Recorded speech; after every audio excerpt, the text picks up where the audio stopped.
Hi guys, and welcome back again sa Happy Tummy Channel. Panibagong araw at panibagong negosyo ideas, negosyo recipe na naman ang ating ibabahagi para sa inyo. Sa ngayon nga guys, nagbabalik tayo sa ating mga kakaibang recipe na naman.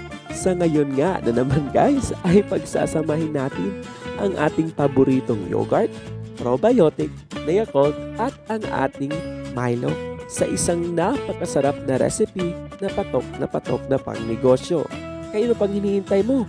Tapusin ang video hanggang sa huli. Tara na, simulan na natin ang pagluluto pagkatapos ng ating intro. Tara na!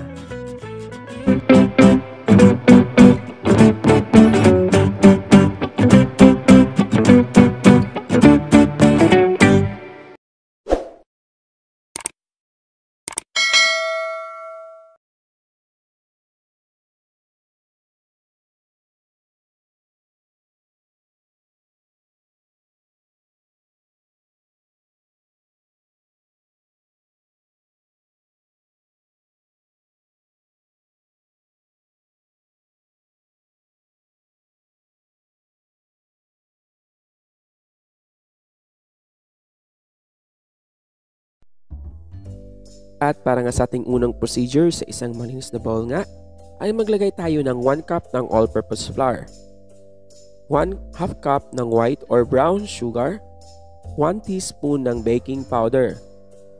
Mix lang natin muna ito ng ating mga dry ingredients. Ayun guys, pwede kayong gumamit ng kahit anong flour, cake flour, or yung general na flour, huwag lang yung cornstarch. Pagkatapos ilagay na natin ang isang buong itlog.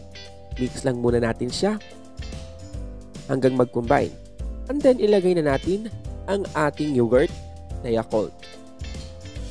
Isang Yakult lang ang ating ilalagay dito dahil enough na yan para sa ating ingredients. So mix lang natin ito hanggang mag-combine na nga silang lahat.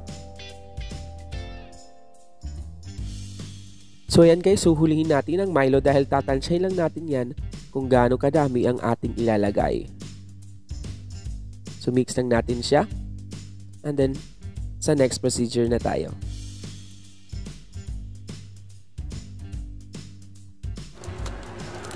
Ayan guys, para sa ating next procedure, ay ilagay na natin ang ating Milo. Diba sabi ko kanina, ay dahan-dahanin lang natin ang paglagay dahil nga masunurin tayo. Ibuhos natin yan lahat. So mix lang natin siya hanggang mag-combine yung ating mga butter sa ating Milo.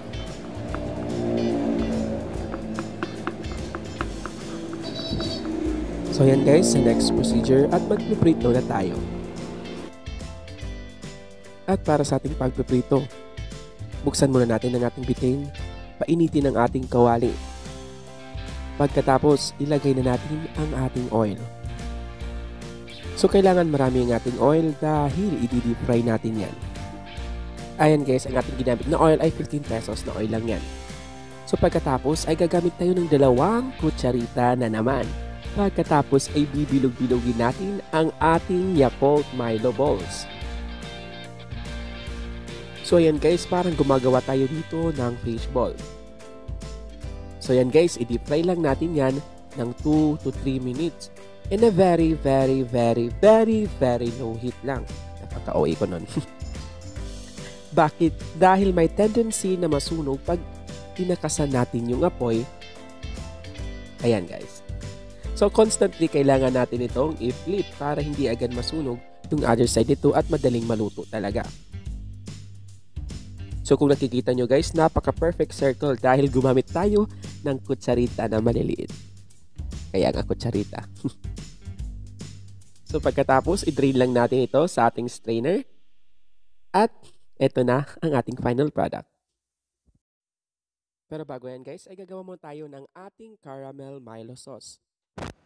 So ilagay muna natin sa ating pan ang ating sugar, 1/2 cup ng sugar at konting tubig lang. And then tunawin lang muna natin bago natin sindihan ang apoy.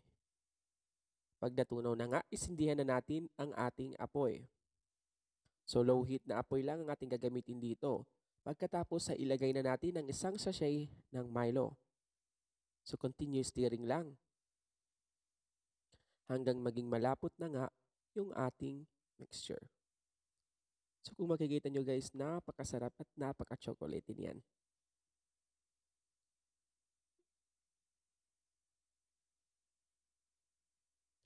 So kung nakikita nyo malapot na siya, ay ilagay na natin ang ating Yakult Milo balls. So ilagay lang natin siya lahat and then mix lang natin siya.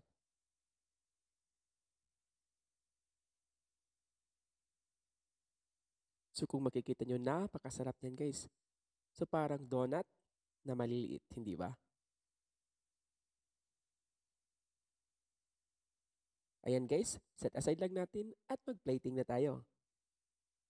Tara na.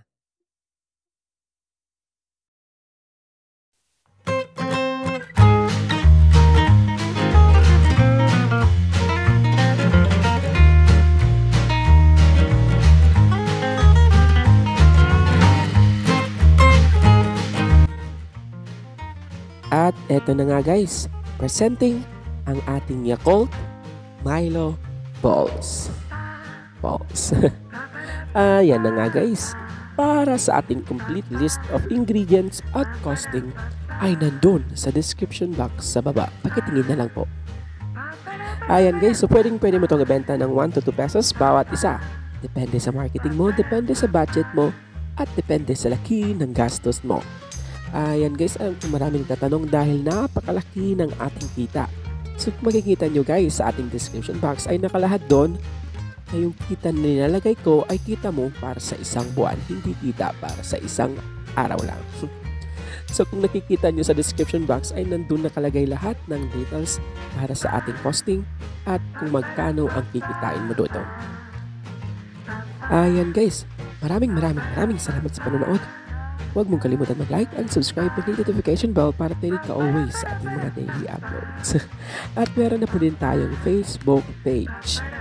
Andun po yung ating link sa description box sa baba. Pagkitingin na lang po. So ayan na nga guys. Medyo mahaba pa ito. Maraming salamat nga sa panonood. Don't forget to like and subscribe. Bye-bye and see you again on our next video. God bless. And stay safe always. Love you.